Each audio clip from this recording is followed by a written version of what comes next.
All right, I think it's time. So, I hope you're here for Vue and Vuex, otherwise you're in the wrong room. So, my name is Chris Noring. I am Swedish, so if you got any questions, feel free to ask those in Swedish as well as English. Interrupt me whenever you feel like it. How many of you have tried Vue.js? How many use it in production? Okay, that's less hands. So a lot of you are probably enthusiasts, right? Vue.js is great, but at work I'm using something else. Probably React? Angular? Right. Vue.js is super popular. I think you know that, right? I mean, it came out of nowhere. It became as popular as React, and I think it has even passed it. So if I get some numbers wrong here, I know they're wrong, because Vue is even more popular than that. I work for Microsoft. I'm also a Google Developer Expert. I got a Twitter tag if any of you use Twitter. So if you got any questions afterwards, because you can't think of it right now, I'm very happy to answer those on Twitter. Welcome. Right. As I say, I got some numbers wrong here, but I think you get the main idea. Vue.js is super popular. I think it has even passed React now on GitHub. And as you can see, Angular is there as well. So Vue, React, or Angular are still three very good options. So interest is there. The adaptation isn't quite there. But as we know with everything front-end, that thing can change over 6 months, right? It could be super big by then.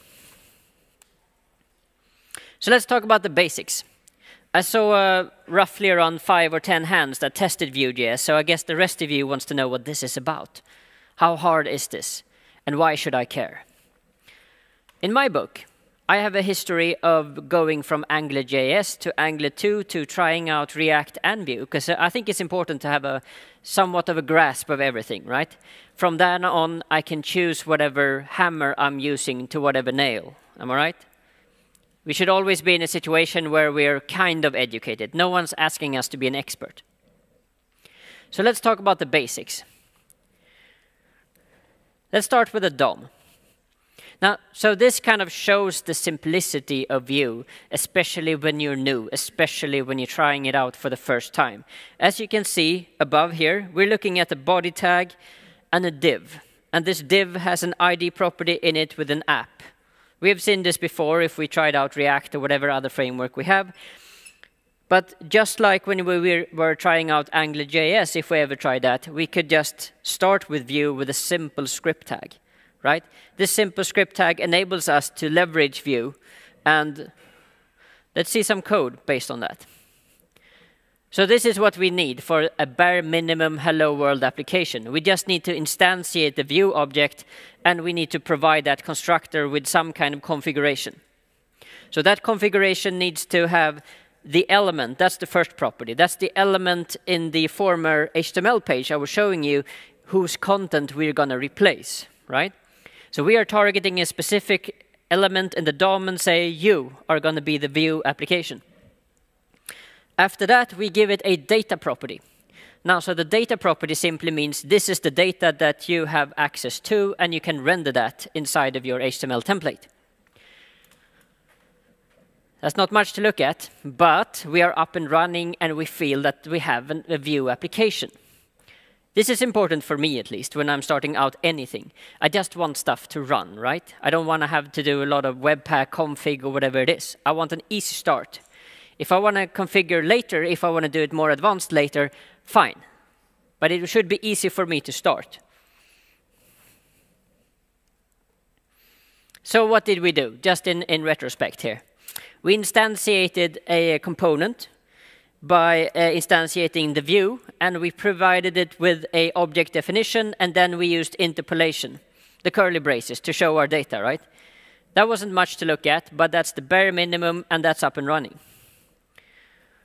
So let's talk about some kind of structural directives here, right? Because Vue has a lot of similarities with AngularJS. How many have tried out AngularJS at some point?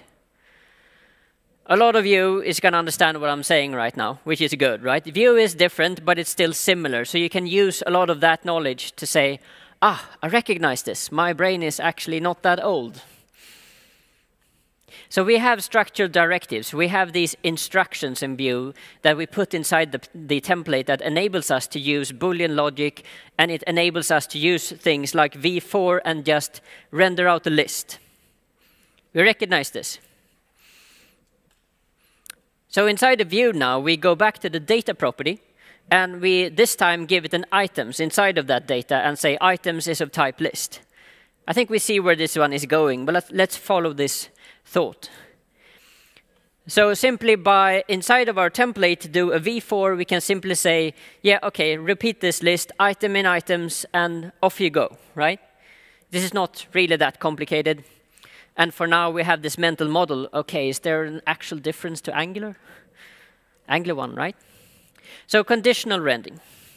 For that, we have a v-if and a v-else. That enables us to say if something is truthy, render. If not, don't render, or render something else. Simply used like this. Inside of our div, we just provide it with a v-if, and we say if it's truthy, render this thing. If it's not, then render this piece of the content. This is quite basic stuff, right? I'm just showing you the basic constructs. There's a lot of content inside of this talk, so hopefully you feel like you need a few cups of coffee after this, right? So form controls.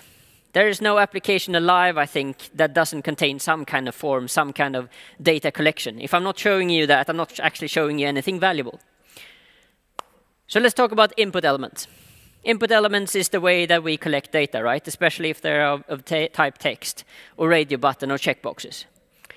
So here we simply create this new item property inside of our data, and we're able to bind that to the input. So every time we try to hit something in the input, our new item in this case gets updated. Pretty basic, but we like basic at this point, right? Checkbox. As simple. We use the V model once again, and we just look at this Boolean property inside of the data, and it works, right? That's what we want. We want simplicity. But of course, we also want to deal with list of checkboxes. And in that case, can do that. In this case, we can just bind it to an array instead. So if everyone's looking at the same array, in this case called check turtles, every time we do something, this array will have stuff added to it or removed to it, depending on if we're clicking inside of it or trying to check out, right? Because we're dealing with things of type checkbox. So every time we have this list, we click in it, the array gets populated. Same thing with radio buttons, pretty much, right? So in this case, everyone's looking at the same V model. Basic stuff, but it's important. So we can also capture what happens inside of a select with a V model once again, so it's very consistent. As you can see, we just repeat out the options here with the V4. Pretty simple. We add the V model inside of the select, and that's pretty much it. It shouldn't be harder than this, right? You with me? You're fed properly, right? Caffeine in your blood. Good. Okay, so what about methods? We need methods. So methods is a separate property. So the data property was for data. That makes sense. Methods is for methods. Big whoop, right? So the methods property here, this is an object in which we define X number of properties, and all of those properties inside of methods is a method that we can invoke in the template. So in this case, we have a save method. It does something very simple at this point, just a simple console log. But as you can see here, we are context aware of this. So this simply means it's a shorthand for data, right? So when we do this new item, it's the same thing as typing this.data.new item, but you know that's a bit long, so it gives us a shorthand. So we learned the basics. Are we a Vue ninja at this point? Well, we can at least create a to-do application, and that's fun, right? To-do applications are the new hello world. We want to learn more. I have a theme in this presentation. I'm not sure you've seen it already, right? We know this guy. His name is Sensei? I think it's Splinter, right? Yeah. Master Splinter. Good one. Thank you. So let's talk about components. Every single framework today that is anybody has components. If you don't have components, you're not in the picture anymore. Am I right? React has components, Angular has components, and Vue has components.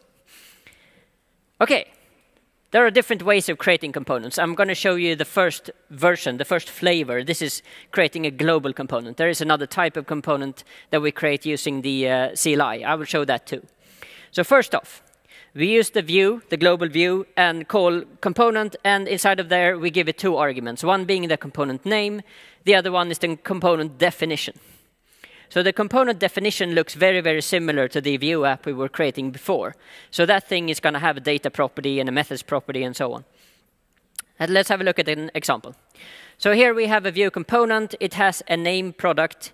It comes with a template property. So this is simply HTML and some directives in which you say, well, here's an input and here's a button and some methods that I hook up, right?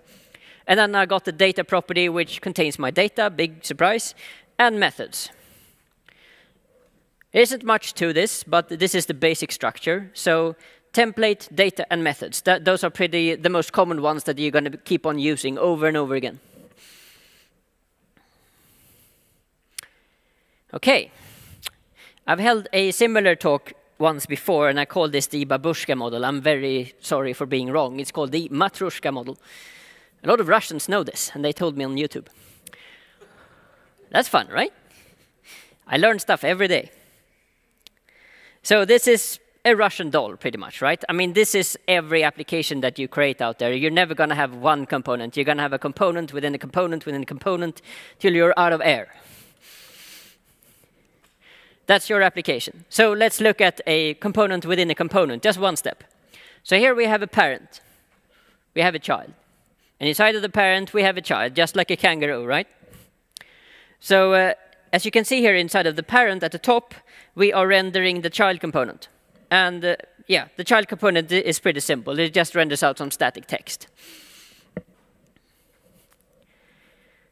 And that's pretty much what we need to do if we are in a global context, and everything works fine. But now I'm going to take you over to the CLI instead, because most likely that's how you're going to be creating Vue applications. CLIs are great, right? It enables us to run tests. It enables us to scaffold components and so on. So use the CLI. I know it's very tempting to, based on my example, to just use a script tag and go wild and crazy Vue. But if you're in an enterprise environment, you want to use a CLI. So the idea with the CLI is that you have a certain structure to your application, and that usually means that you have one file per component. You can have several components, but it's not really recommended. So, OK, what does that mean? How does this file look? Well, it has 3 parts. It has the template tag instead of the template property. It has a script tag, and it has a style tag. So template tag is what we expect. It's the markup. Script tag is simply the component definition, and the style tag is simply our style. Looking at an example, it looks like this. At the top, you got the template with HTML and whatever else, right? Then you got the script tag. So instead of calling Vue component, we simply export this default-looking object. But as you can see, it looks the same, right? It has this name property, the data property, and so on. And at the bottom here, you can see style. It has a very interesting attribute. That attribute is called scoped. And that means that our CSS is going to be contained within inside of our component. We've all had this CSS that's bleeding, right? We've changed over here, and suddenly whatever toast component we have, it looks like shit. Is this recorded? So no CSS leakage, and yes, that's a good thing, right? So what about child components? I showed you the parent and child thing already, right?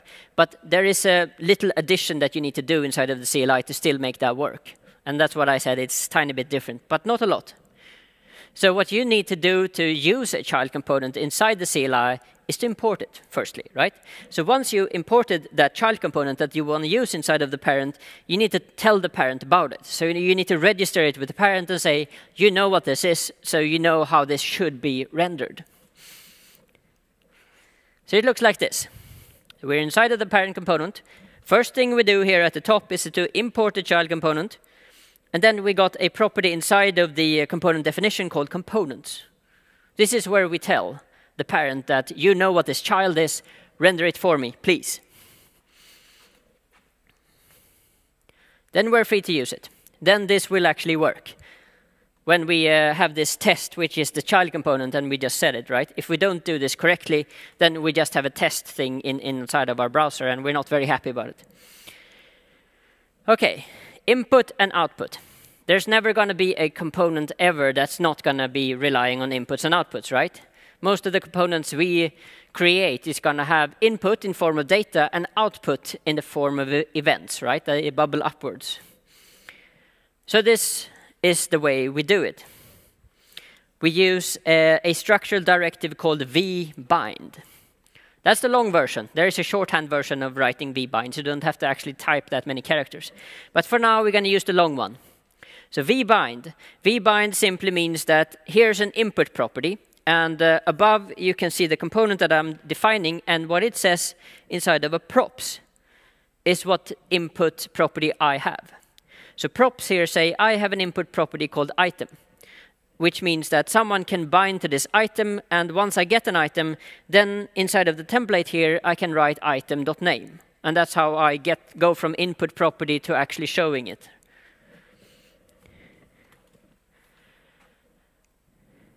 What about validation? How many here are coding React applications? You know prop types, right? What I'm about to tell you is very similar to prop types if you want a mental model of what I'm trying to show. Yeah, so we can specify validation on different levels. It's kind of advanced, actually, the validation inside of Vue. So you can start with something simple, like this. So you can say inside of props, you know, for every property, year, for example, is an input property, and we say it's of type number. Or we say that title is of type string. So why does that matter? Well, if you try to bind something to it that is the wrong type, it's not going to throw an exception, but it's going to give you a warning in the developer tools. So you're going to be able to see that, nah, you're up to no good. We can do this better, right? So not only type, but we can say required as well. So now we can have it say, not only are you the wrong type, you're actually missing altogether. OK, so that's a little bit better validation. I showed you type, and now I'm showing you type and required, but we can do it even better. So if someone is actually omitting this property altogether, someone else, it could be you after 2 weeks vacation, or it could be your colleague. They're trying to use your component, and they're using it wrong. You can actually mitigate this. You can say, well, if you omit this property that I need you to have, you can actually respond with a default function that, at the end of the day, returns something that fixes it. So in this case, we are returning a default product. So this is a component with like a product detail, right, whose job in life is to show a product. I mean, it's really up to you if you want to create this component and say, you omitted something of type product, and therefore I can't even render. But if you provide this default function, then you can at least show them that like unknown product or product is missing. And that's going to give a good hint to the developer that something is wrong, right? Or they can actually read your code and say, well, I'm doing it wrong. OK, so here is a prop tip. We don't actually have to use vbind. As I say, vbind was the long version. You can just suffice with colon. Great, right? So instead of writing vbind colon product, we can just type colon product. We like to be lazy because we are developers, right? Everything that can be scripted should be scripted. And hopefully it is scripted as well, right? So what you are looking at here is 2 scenarios in which we run product detail. In the first scenario, everything is good because we give it the product, right? We have colon product equals a product. Everybody's happy. But the second scenario will also work because remember, we had this validation with the default function. So in this case, it's actually fine with us omitting it. Make sense? Great. Still awake. Victory. We can also have a validator function for those more complex objects. We can actually do a comparison like this, where we say the value is wrong, or we can say a pattern matching with a regex, right?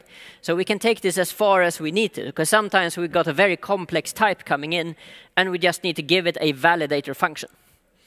Now, that thing can go bananas. Here we see different scenarios. we see that we set an age property here to 11, and we're trying to send that inside of the product detail. And yeah, validation kicks in, right? Because remember our validation function that said, I'm only okay with this if you're above 18 or whatever, right? So in the first case here, it's going to say, no good, because you provide 11. In the next case, you see that the age value is different, and it's all good.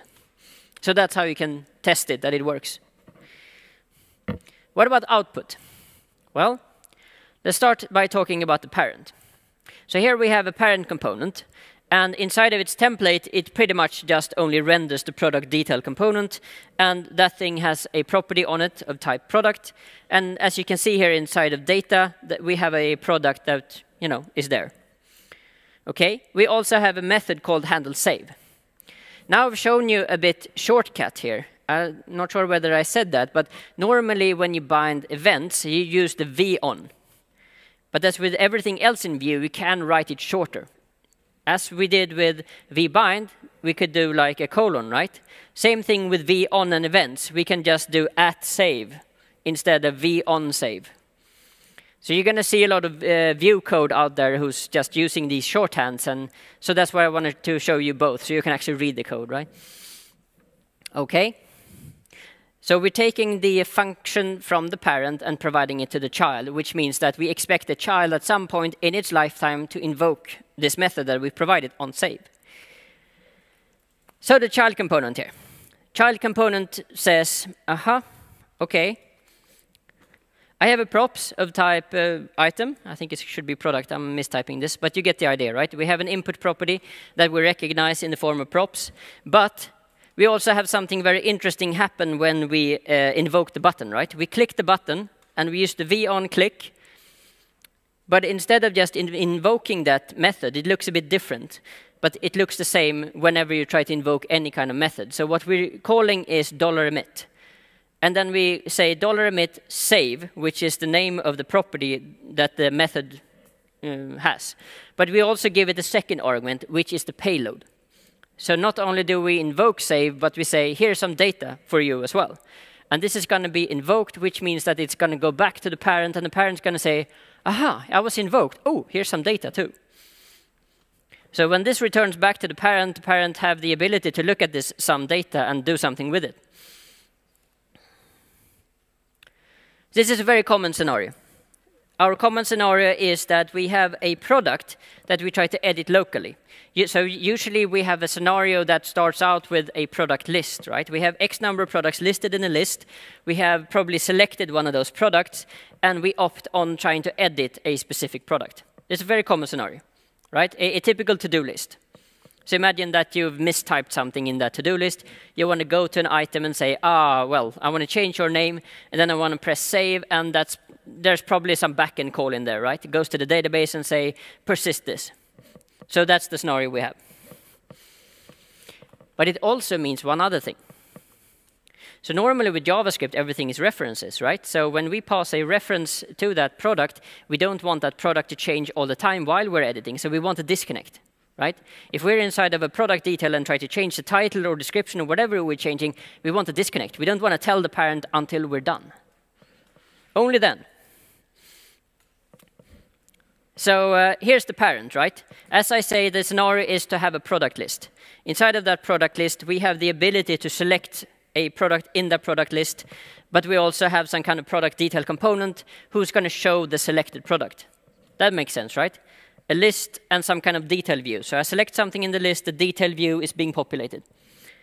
Okay?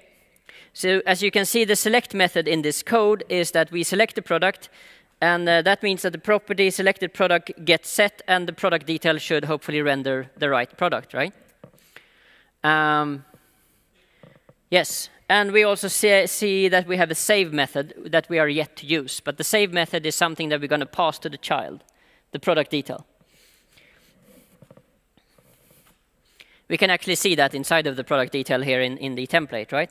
Because product detail takes two things, one being the product and the other one is the method. We can see that with the @save. Okay, as I say, there needs to be a disconnect. Otherwise, it's going to treat it as a reference, and we're going to start changing in the child, and the parent's going to say, yep, I saw that character, and that character, and that character. And that's bad, right? Because we want to do some local changes. We might even want to press cancel at some point and say, oh, no, I didn't mean it. So that's why we need to have a disconnect. And the disconnect happens inside of this data property here, because what we do inside of the child component here is to simply say, we're going to copy all your values, right? ... we're going to copy all your values. So you're working on a copy. You're not working on the actual thing. And that's good, because now we can edit locally, right?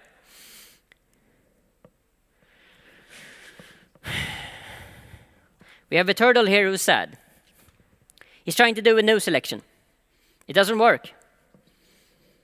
He actually doesn't see a new item in the product detail. He sees the same old product detail thing that he selected the first time. And that's not good. So let's have a look at the parent again, see why this is, right? We look at this. Okay, we have a product list, we have a button, we have a product detail.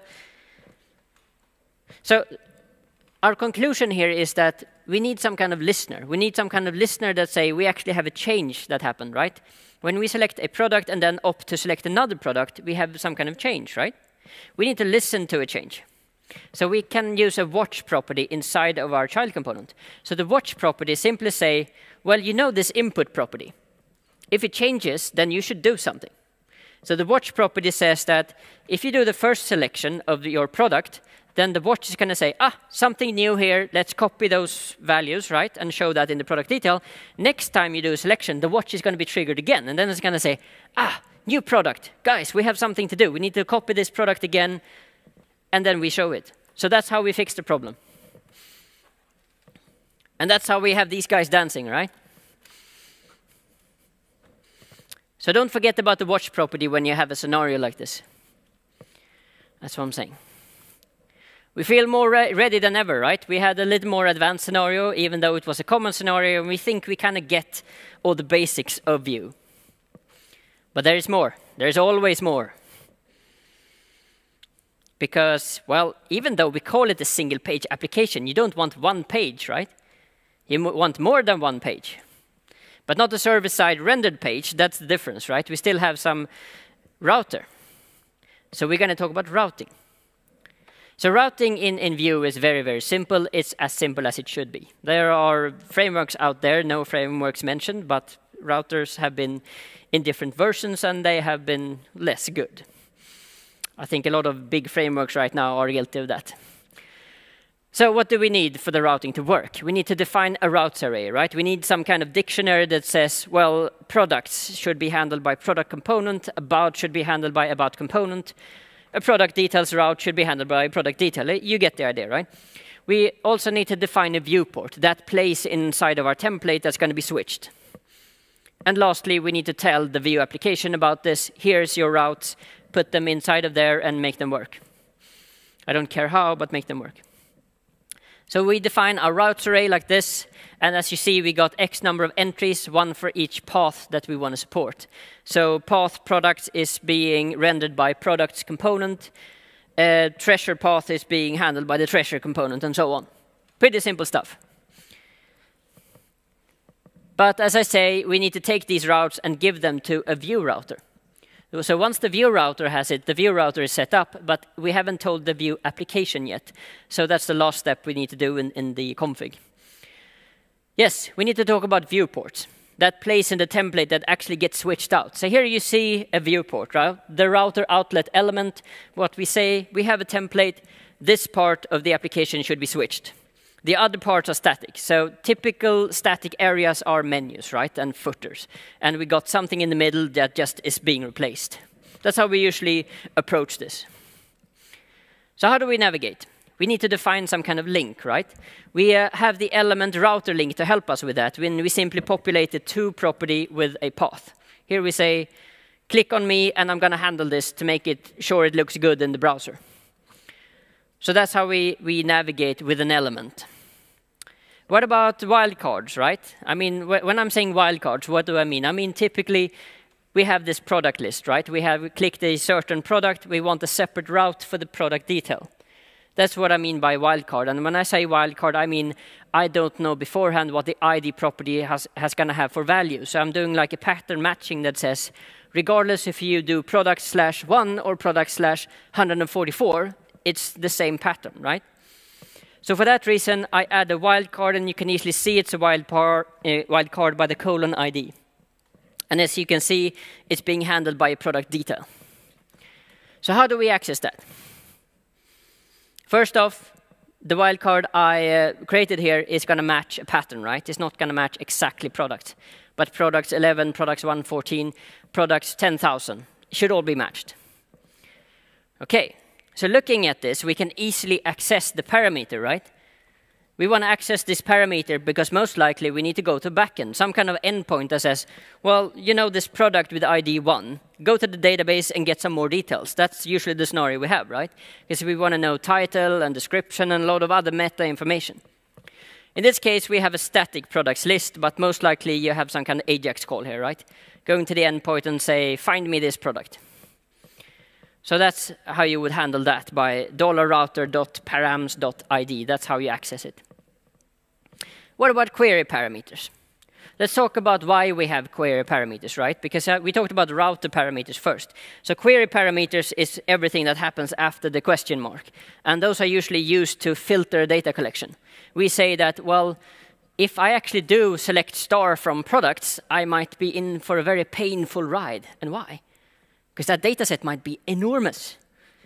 This might be some large e-commerce site of 10,000 products, and suddenly your application is like, woo, right? So we need to filter that collection. Not only is that response very big, but you want to provide it with page size and maybe page and some other properties. And you can easily do this by writing like that. And of course, we access those query parameters by using $route.query.query param, and query param is simply the name. So imagine that the query param is instead called page size, or whatever you call that parameter. So used like this. So here we can see that we are actively using the query.page and query.page size and so on, right? So we have the ability to say, go and fetch me products, but filter the collection a bit, right? Give me something usable that I can actually render that doesn't take 2 years to render. OK, we're dealing with users. Most users will never see a URL. Most users won't care about the URL, right? But some of these users, they're going to be like, ha, ha, ha, URL, I'm going to change that and see what happens. That might even be your colleagues that's trying to be a smartass, right? So for that, you need the catch-all route if they actually type something that the application won't recognize. We can easily add a path at the end here. So that's where we want to add it. And it captures every crazy little thing that most likely your colleague and your tester is trying to do to your application. So there. You can go home and feel good about yourself, right? You have a catch-all route, and you're able to render something useful. I saw you. You were trying to do that, right? Just messing. So programmatic routing. Programmatic routing is simply your ability to route inside of code, right? Instead of using those router elements. And we have a lot of these scenarios normally, right? We do some interaction with the application, and at some point, by someone clicking some button, you want to make sure that whenever an AJAX operation is done, then maybe you take them to some other nice page. And this is where you want to use programmatic routing. So programmatic routing is just your ability to access the router object and call push. And push simply means redirect to this URL. Very simple. As simple as it should be, I would say. What about viewports? I mean, most routers out there and most routing scenarios are usually quite simple, right? But we do have these cases when it goes crazy. And when it goes crazy and we have nested routes, we want a very capable router. And that's what multiple viewports enables you to have. So you can actually name different viewports. So when you come to a certain page, you can say, for this page, I want to replace even the header, or I want to replace the footer. Not only do I want to replace the middle content that I always replace, but there might be a totally different menu. We've all seen this. So we give it a name. And in this case, we just say path, and we say components. So default is simply that router view viewport that's not named, which is your usual bit that you replace. And then we have a named thing, a footer. So suddenly we say that the footer is different on this page. And this enables you to customize this per route.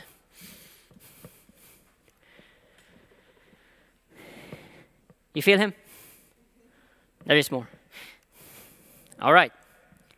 We need to learn how to test our app. How many here writes tests? It's almost like your manager is in the room, right? No, but seriously, we want a good test experience, right? If you're going to write those tests, we don't want it to be painful. And for that reason, we have a lot of nice libraries for that, and we have a lot of nice tools, hopefully. And Vue is no different, right? It has a lot of very nice approach to testing. What movie is this? Starship Troopers, am I right? There's a bug! Yes, this is the scenario you have, right? You have some painful bug, which means that you can't go home when it's Friday and it's 5 o'clock, and you all deploy on a Friday afternoon, right? Yep. Okay, so the easiest way to get started with testing is to use the Vue-CLI, because all the configuration is up and running, and that's awesome, right?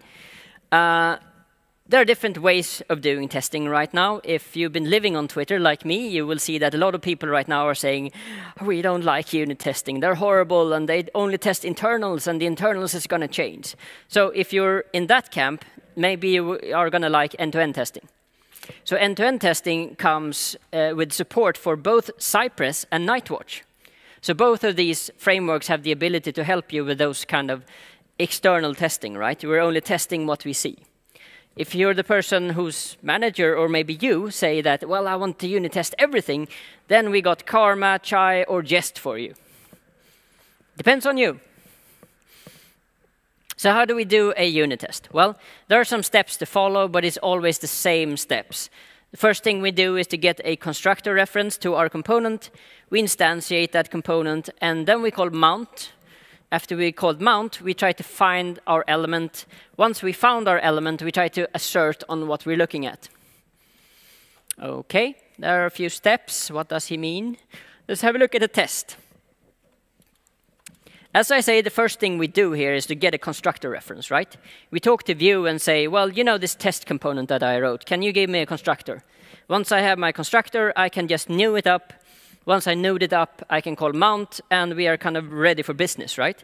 So the last thing you see here is the assertion stage, in which we say, well, I'm going to use the query selector and see if I can find this header with a specific text. If I can find that, it probably renders, right? So what about the component with input props? We're always going to have input props.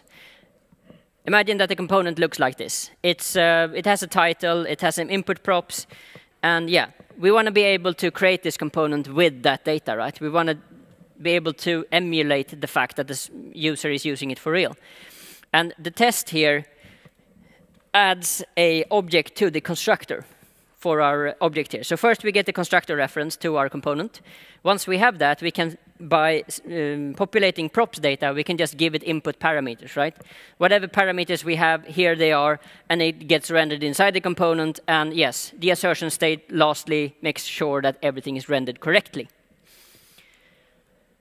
What about events? Of course, we're going to be able to click and interact and do whatever with our components. How do we test that? Well, here we have a component with exactly that scenario, right? It has some kind of clicker, and that thing is pointing to a change method. And once we click the change method, we are going to set this message property. And we want to look for that, right? So what we want to do inside of our test is to mount the component. We want to click the button, and we want to ensure that whatever is rendered now looks OK. So we need to trigger a click event. So the usual business of getting the reference, newing up the component, mounting the component, and the first thing we do here is to try to find the button, right? So our first query selector say, I think you have a button with the class change button. So once I have a reference to the button, I'm able to invoke a click event on that button. Once I'm invoking the click event, I'm able to actually see what happens, right? So I run my query selector and say, I actually expect my text content now to have changed. which is what I'm doing, right? I'm just asserting that whatever happened when I click this button is OK. OK, let's have a look at Nightwatch. It's just one of 2 really good flavors. So Nightwatch and Cypress are the 2 great ones. By the way, Gleb is here today if you want to talk Cypress. He's actually the chief architect. Anyone tried Cypress? You should try Cypress. End-to-end testing is horrible without Cypress. OK. Google it. You won't be sorry. So, OK, so we have our scenario here. We take our test component. We're doing an end-to-end test. We click the button. So it's not really different from the unit test that we're trying to do. We're just using a different flavor of testing framework. So it looks a bit different. So the first thing we do is to wait for the app to be visible. So we wait like 5 seconds or whatever it takes. Next step is to check that a certain element is present. Then we say, do you contain this text? Yes, I do. Do you have a button? Yes, I do. Once you do that, you can just click that button, and you can assert on the result. So this looks very similar to the unit test scenario. It's just a different kind of library of doing this. And to be honest, I think this looks a bit easier to look at. We have a similar scenario here, not quite like the unit test, but instead we try to write to the input field. This is a very common thing we do inside of a component, right? If we have an input field, we try to write to it, and we press some kind of button, and we expect something to be updated.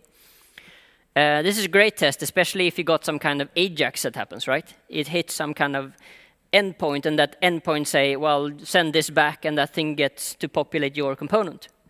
So here we have the same kind of scenario, but we are calling the setValue method, and this is us saying, give me a text element, and here's the text that you should contain. And after that, we do assertion and say, well, yeah, OK.